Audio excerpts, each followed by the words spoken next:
Прывітанне! Я Саша Бабкова, і гэта рубрика «Мова з дома», у якой мы тлумачым распаўсюджаныя памылкі ў беларускай мове і вучымся размаўляць правільна. Ісці па, ісці за. У беларускай мове ўжыванне прыназоўнікаў адрозніваецца ад рускай. Напрыклад, прыназоўнік «па» выкарыстоўваецца радзей. Лепей выкарыстоўваць яго ў канкрэтных, а не ў абстрактных кантэкстах з прасторавым, аб'ектным, мэтавым значэннем. Ісці па праспекце.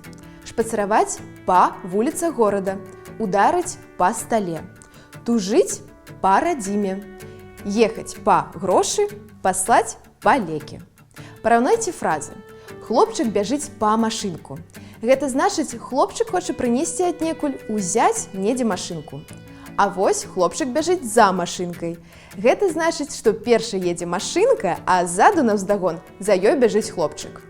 Калі ж мы маем справу з лясным шпацырам і лясным багаццем, то ўжываем прыназоўнік «у».